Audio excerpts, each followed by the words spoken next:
Alhamdulillah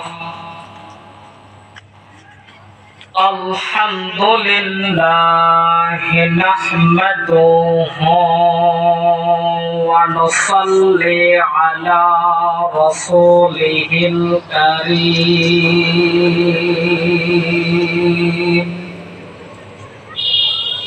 Amma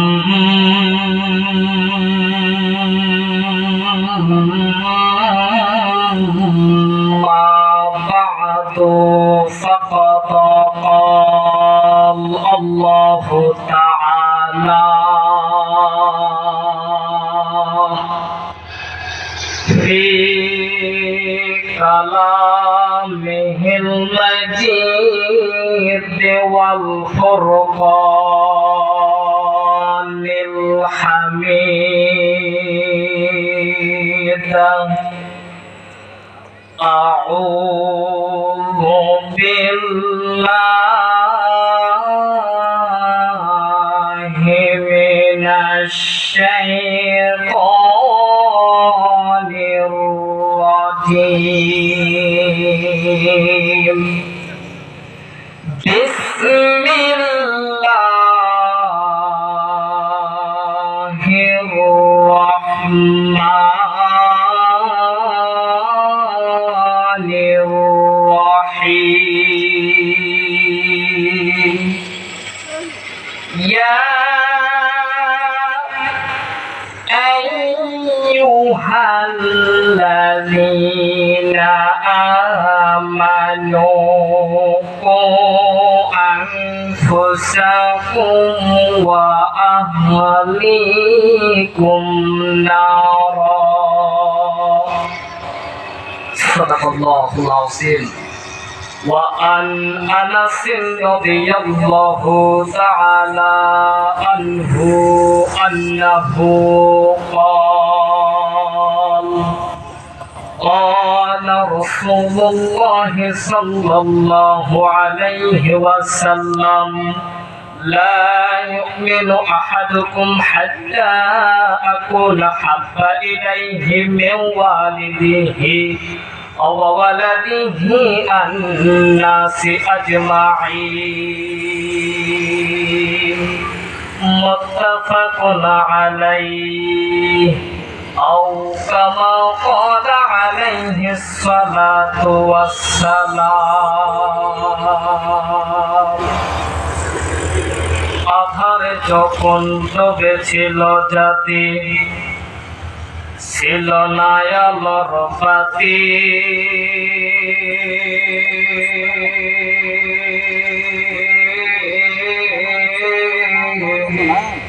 বর্বরতার অন্ধকারে পৌঁছে মানব জাতি।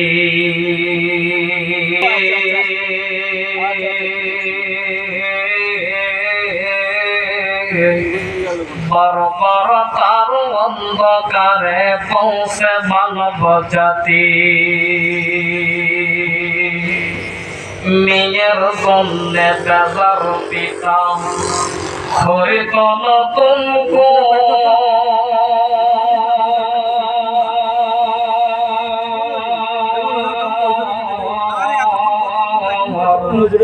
অন্য সন্তান জন্মের মায়ের কাঁপিত সেই অন্তর। সেই সে কঠিন দুর্যোগ দিনে, সেই সে কঠিন বর্বরতার যুগে মদের আল্লাহর আশীর্বাদ ধরণী মাঝে পাঠিয়ে দিলেন রাসূল মুহাম্মদ। রৌনক বজনে সামারা, रौनक बजने समारा, आज गवा की कर गए। रौनक बजने जमीला, आज उजामा कर गए। के वो हवा भी बशराते, दक्षिण ही में उपायों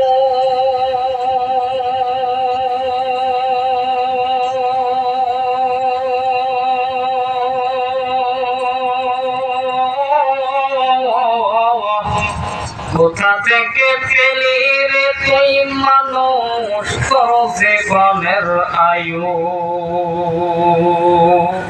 মাঠের পরে কে বিছালো শস্য শ্যামল ছবি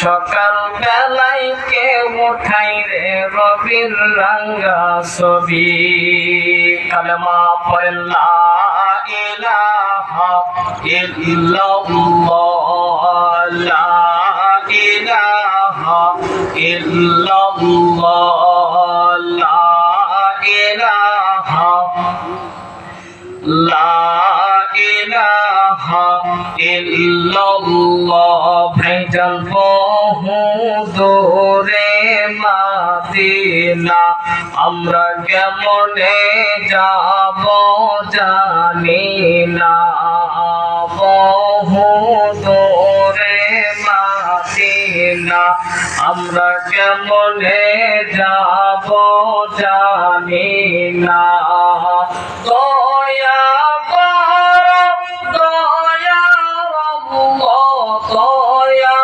কর দয়া আল্লাহ পুরা মনের বাসনা লা ইলাহা ইল্লাল্লাহ লা ইলাহা ইল্লাল্লাহ লা ইলাহা ইল্লাল্লাহু মুহাম্মাদুর রাসূলুল্লাহ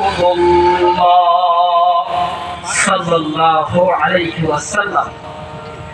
আলহামদুলিল্লাহ, সমস্ত প্রশংসা সেই মহান আল্লাহ তাবারক ওয়া তাআলার দরবারে, যে মহান আল্লাহ পাক রব্বুল আলামিন আমাদেরকে হাদিয়াটি পা পা করে মাহফিল পর্যন্ত আসার জন্য, বসার জন্য, কিছু কথা আপনাদেরকে বলার এবং কিছু কথা আপনাদেরকে শোনার যে মহান আল্লাহ তাবারক ওয়া তাআলা আমাদেরকে তৌফিক দান করলেন, সে মহান আল্লাহ পাক রব্বুল আলামিনের দরবারে সকলে দিল থেকে শুকরিয়া আদায় করি। সকলে বলি আলহামদুলিল্লাহ।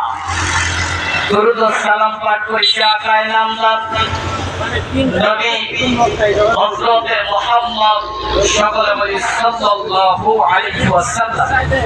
আলহামদুলিল্লাহ, আমি আপনাদের সামনে পবিত্র কোরআনুল কারীম থেকে ছোট্ট একটি আয়াত তেলাওয়াত করেছি। রাসূলুল্লাহ সাল্লাল্লাহু আলাইহি ওয়াসাল্লামের হাদিস থেকে একটা হাদিস পাঠ করেছি। আল্লাহ যদি তৌফিক দেয় এই কোরআন এই হাদিসকে সামনে রেখে কিছু বলার চেষ্টা করব। ওয়া মা তাওফিকি ইল্লা বিল্লাহ। আলহামদুলিল্লাহ, আল্লাহ তাবারক ওয়া তাআলা কোরআনুল কারীমের মধ্যে বলেন, ইয়া আইয়ুহাল্লাযীনা আমানু কু আনফুসাকুম ওয়া আহলিকুম নার। আল্লাহ বলেন, হে ঈমানদার বান্দা বান্দি, তোমরা আগে নিজে বাঁচো এবং তোমার পরিবার পরিজন প্রতিবেশীদেরকে, আহাল পরিবার পরিজন প্রতিবেশীদেরকে জাহান্নামের আগুন থেকে বাঁচাও। কথা বলেন ঠিক কিনা? আল্লাহ তাবারক ওয়া তাআলা আমাদেরকে এই জিনিসটা কি করেছেন, কোরআনের মধ্যে অবতীর্ণ করে আমাদেরকে পয়গম্বরদের দ্বারাই আমাদেরকে এই জিনিসটা জানিয়ে দিয়েছেন যে বান্দারা তোমাদেরকে আমি দুনিয়ার জমিনে পাঠাইছি আমি আল্লাহর কোরআনকে মহব্বত করার জন্য। বান্দা, আমি তোমাদেরকে দুনিয়ার জমিনে পাঠাইছি আমি আল্লাহর কোরআনের আয়াতকে স্বীকার করার জন্য। বান্দা, আমি তোমাকে দুনিয়ার জমিনে পাঠাইছি আমি আল্লাহ তাবারক ওয়া তাআলার কোরআনের আয়াত শুনে আমল করার জন্য। বান্দা, আমি তোমাদেরকে দুনিয়ার জমিনে পাঠাইছি আমি আল্লাহর ইবাদত করার জন্য। কথা বলেন ঠিক কিনা? কিন্তু ভাইরা, আমরা আজ ইবাদত করি না, ইবাদত না করে আল্লাহর গোলামি না করে মানুষের গোলামি করি। আমরা আল্লাহর ইবাদত না করে মানুষের ইবাদত করি। দুনিয়াটা এইভাবে চলতেছে। কথা বলেন ঠিক কিনা? কিন্তু ভাই, দুনিয়ার জমিনে আমরা এসেছি আল্লাহর দরবারে সিজদা দেব, কোন মানুষের দরবারে নয়। দুনিয়ার জমিনে আমরা এসেছি মালিককে সেজদা দেব, কোন পীর সাহেবকে, কোন বাজারে যে আমরা সেজদা দেব না। দুনিয়ার জমিনে আমরা জন্মগ্রহণ করেছি, আমরা আল্লাহর ইবাদতের মধ্যে লিপ্ত থাকবো, আল্লাহর কোরআনকে মহব্বতের মধ্যে রাখবো। এটাই আল্লাহ আমাদেরকে তাকিদ দিয়েছেন। কিন্তু ভাই, আমরা দুনিয়ার জমিনে আইসা আল্লাহর কোরআনকে মহব্বত করি না, আল্লাহর কোরআনকে মহব্বত